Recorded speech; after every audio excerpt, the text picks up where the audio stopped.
I don't even know how to feel about that. I'm gonna adjust this. Oh, I guess this is kind of good. Hey, what's up, Everett? Woo! I really like this space. I've never featured here before, but I've been here, and I'm so glad that Ziggy's is here.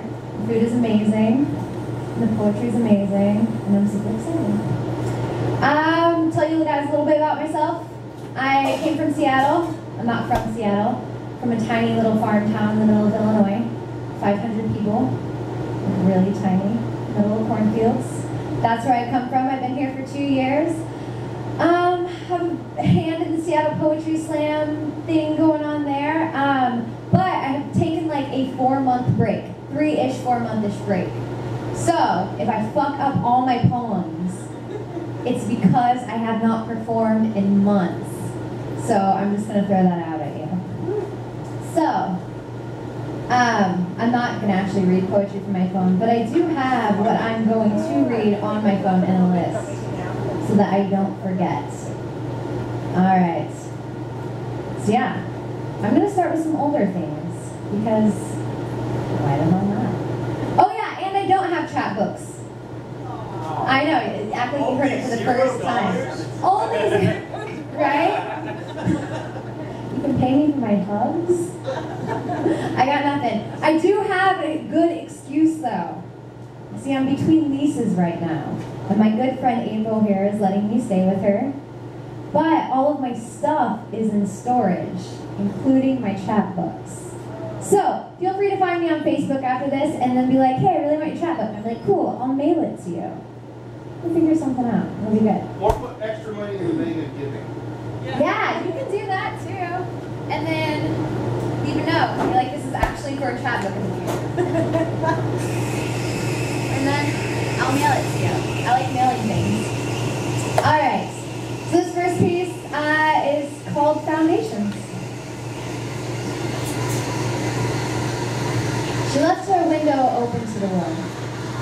Let love leak from the cracks in her foundation so they set her house on fire. But not before storming inside. See, 3 men entered and defiled her, left her to die, tied up, abdomen, vein, arms poisoned by knives. Blades marched parades of blood across her face, spelling dyke, spilling her pride. And it's times like this when I wish I had a God to help me forget.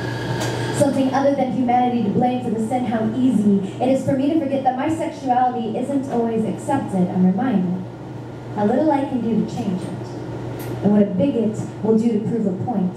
Because masked men carved slurred text into my sister's body naked, left her in a basement. I wasn't there to hear her cries or see her life flash question marks behind teared eyes. Why? How could you hate like this? How much blood must be spilled to quench thirsty fists? And will this be the last time? If only once they could see things through her eyes, and I can't help but wonder what it must be like to be like them.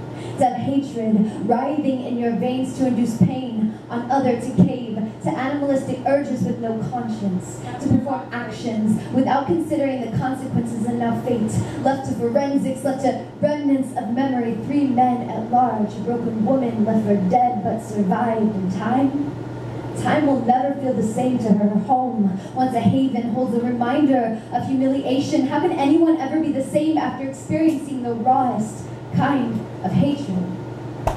And it's times like this that I feel helpless. When I wish I could fight back tears and fight with fists. When I have to remind myself that you can't fight hate with hate and find wholeness. Truth is, we can't fight away hate's existence, but we can raise our voices so loud you can't hear hate's words shrouding our gayness. We can wave our flag of sameness, live our lives, love our families, pay our mortgage, mow our lawns, raise our fences, but keep our windows open and practice patience and let love leak from the cracks in our foundations like she did.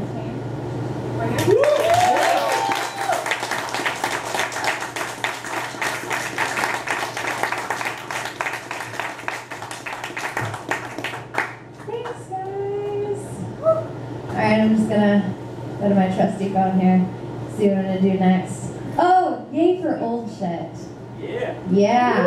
Oh, this is fun. I haven't done it for a long time. It's kind of like a love poem, which I don't do a lot of, but it's for my wife, and I really like her. I know. Aww. And she's late. She's not here. Do you want to save it for her? Huh? Do you want to save it for her? No way. Okay. She's working, so I guess it's okay. Before I do this, so I don't forget, I was going to tell you, I'm doing 2 more poems. I'm going to do a poem called Type O, and I do not want that recorded. Okay. If that's cool. Just let me know, camera off, and I'll... Like, shut off your damn camera, or you? Yes. Alright. This is called Grounded. I had a dream in which you withheld your breath and the planet fell from orbit. Imagine it. Your perpetual breathing in and out, propelling the world around and round and grounding me like gravity. You evaporated lakes with your laughter. I was earth and you were nature. Then upon awaking, I became aware that my reverie wasn't so unreal, but more so a reflection of how I feel, because since the day I met you, every moment has surpassed each one preceding, as if my heart started beating a rhythm that only you knew the dance to. And like rain, your dance made me fall from clouds streaming down, but before hitting ground, you caught me on your lips with a kiss. Equipped with a script my thoughts had scrolled on your tongue, because you knew every line, every pause. Your performance was perfect, complete, free of faults, well-suited and capable, exactly how Webster describes it to be, but the dictionary is without words to define that night. So loud, we caused choruses to sound like whispers. So bright, in my mind still, fireworks appear as fireflies. I saw the Big Dipper in your eyes and I knew I would follow you to the moon. So I mapped my way to the stars, connected your moles to scars that created constellations undiscovered. Under covers, we recovered lost paths forgotten. I made my way up veins that flowed like celestial highways. I traveled to the tune of your sighs, passing by thigh, then belly, then breast, then I caught your breath, and I rode it like the wind until we reached land's end, and when we did, I leapt, and ever since I have been soaring, only stopping to seek harbor in your smile, or to rest a while on your thoughts that made me feel like God, non-existent, because since that day, I knew I couldn't subsist without you. I couldn't live without your breath, reviving me, you reminding me of my worth. Until you, I never knew something that made me so high could keep me so grounded to earth. Oh yeah! Woo!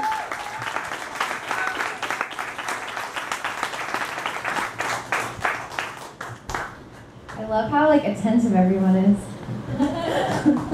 It's such a like fun, small, like awesome group here. Like normally, because I'm so used to being at like in bar settings, where it's like kind of like dim and dark and you can't see people's reactions or like any sort of like eye connection. I'm like, holy shit, this is real. I can see all of you guys. We see you? Yeah, I go know. girl. Good thing I'm drinking a beer, so I'm courageous. Your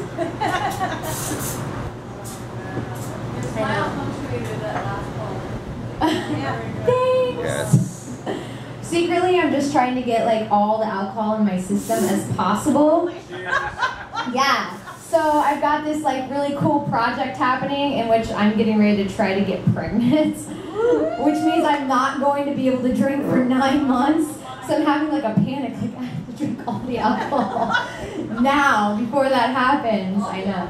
Yeah, all of it. It's gonna be fine. It's gonna be good. All right. Oh, you have a website for that too, right? For what? The pregnancy. My baby making? Yes. I have a GoFundMe. Yes. Yeah, I do. So the GoFundMe account is actually to help, my donor lives in Chicago. So it's to just cover costs for the flights back and forth for the donations. So if you're interested in that, I mean, I don't have chat books, but if you want to, you know, feel like you did a good deed, you always throw some money at my GoFundMe account. I'll give you guys the details later. And wasn't that banned for like a day or something? Some weird? Oh my God, that was Yeah. so sad. Somebody reported it as inappropriate. Yeah. So I got taken. I know. I don't even like to think about it. It makes me want to cry. I'm like, oh, this is horrifying. Yeah, they like reported it, but once Facebook like reviewed it, because I guess if somebody reports something as inappropriate, they actually review it. But in the meantime, they take your posts down. So like all of my GoFundMe stuff was down, and then when I tried to repost it, it's like, this content has been reported, and like you'll get like a, we'll let you know what's happening after it's been reviewed, and then like an hour later it's back up. But I was like, damn, people be bitches. Evil person. Evil assholes. All right. Okay. Speaking of evil assholes. Is this still a good poem to record, right? Yep, you can record this one. Yep. Yeah. Don't worry, my mom's heard this one. We're good. Hey, Mom. All right. This is called, this one's kind of like, has two names. One's Vans, one's Crystal Crosses. It's really kind of unnamed. So I'm browsing my wife's Facebook, as I often do. But not out of jealousy or need to know what her every move is, because she married me and she knows how lucky she is. But because I come randomly upon messages to her from my mother. One's like, I miss you. Or I'm glad you're my daughter-in-law, and I cannot help but read them over and over again and wonder how the hell we have come so far, because 10 years ago, my sexuality was far from okay to her. Rewind 2 decades. All 4 feet of me, carefree and skipping through the happiest place on earth when my mother, hands over my eyes, pulls me to her, gasping. Those women are holding hands. She cannot look at them. It makes her sick. Fast forward a few more years. We're riding along in our red minivan. A crystal cross hangs from the rear view mirror, and I watch it dangle. It catches the sunlight, and something about its essence makes me sick. I cannot look at it. And my mom, out of nowhere, if you ever decide to be a lesbian, do not think your girlfriend will be allowed in my house. I say, I don't think people just decide to be gay. And I say nothing else. Fast forward a few more years. Our minivan is green. The crystal cross still hangs, freely reminding, and my mother, after dropping off my openly gay friend Stuart, once again reiterates, if you were ever a lesbian, I would want nothing to do with your girlfriend. It would be hard enough to be around you. I sat silently fiddling with my boyfriend's class ring wound tightly to fit my tiny finger. I say, then I guess I know how to get rid of you. We laugh. I wonder if she believes in fortune tellers. The day I brought my first live-in boyfriend to her front doorstep, she kissed his brown cheek and asked him to stay for dinner. But I would come clean to them both. Nearly 2 years later, he would break his fist on our wall, and I would fall at her doorstep at twilight with my last hit of white powder, wishing to quit, and she would hold my frail frame like infant daughter.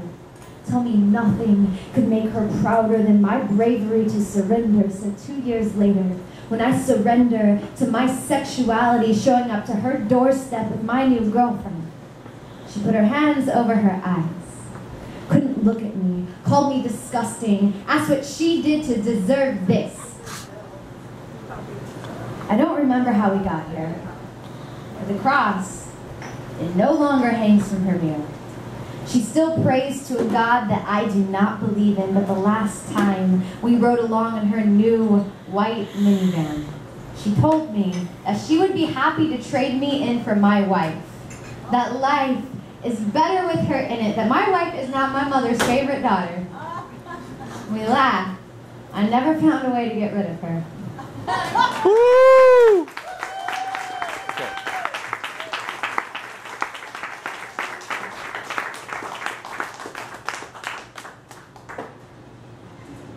Thanks. I love doing that poem because like I feel the transition in it. My mom fucking hates that poem.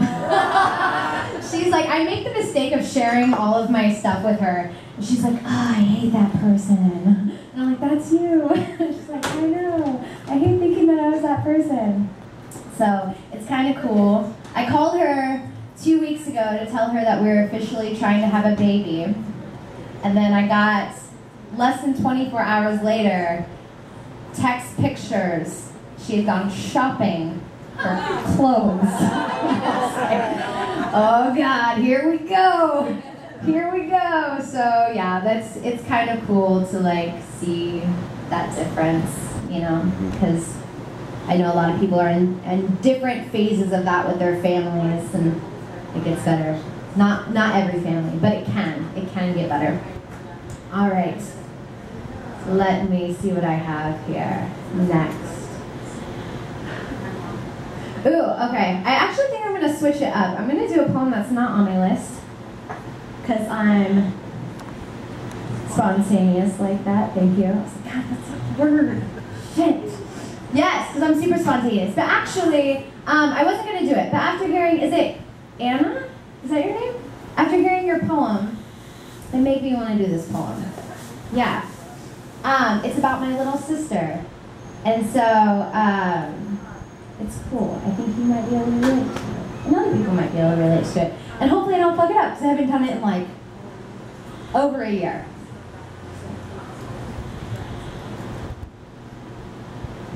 Oh, it's called Little Robot. 10 years old. And knocking on neighbors' doors when most your age are taught it's dangersome. You're asking strangers if they want to inherit the kingdom. And I'm afraid I have watched them take you from an infant and mold you into their clone. I have watched you sitting alone in a corner, waiting for Jehovah to come home so that you can be in paradise. And my heart aches every time I look at you, because where there should be a little girl, there's a little robot in her place. And I am scared for you, little robot, because I have watched them download and hardwire you to worship and praise this Jehovah. I'm afraid. I'm afraid when I look into your eyes, because I see conviction and pride, not glitter and butterflies. You are 10 years old. And I'm afraid. Good thing I have this in my phone. Wait for it, damn it.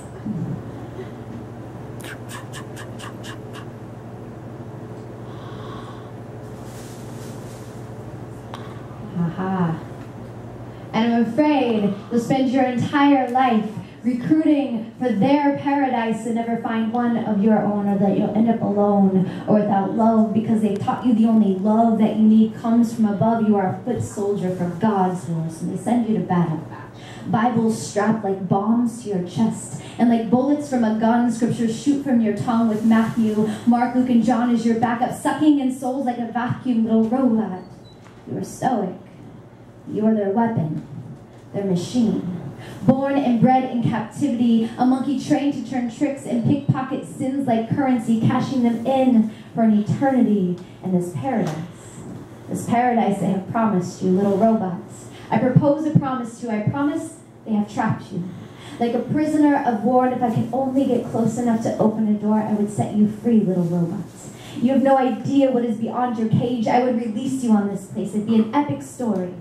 A coming of age of girl meets world, and you would fall in love, little robot, to discover your soul, without threats on where it will go if you do that or this. It's not hit or miss. What's right is felt from within, not within a script. And you discover you can make miracles happen. It's true. But all religions and people can too, from Christians to Buddhists, because miracles are made with hearts and hands, not heavens. That you can hold hands with girls or boys. That sexuality is neither disease nor choice, but something living in between, little robot, and you would be free to think, to speak from within without mistaking your honest instincts for sin, and no one spoon-feeding you your likes, your hates, your dreams, your fates. And I do not care if you end up in disagreement with abortion, but I want you to decide on your own, little robots. I just want you to know that this earth is your home, that that paradise is inside of you, and if you want it to grow, water the seed that I have sown. Question authority, little robot. Question, insist, press, pull, accept nothing as truth till it's proved. Push the bar till it's moved. Make truth for you. Make your dreams come true. Protest. Be polite, then get pissed. Then plead, then get on your knees and pray to anyone or anything. I don't care who to, as long as it's to whoever you choose. Woo!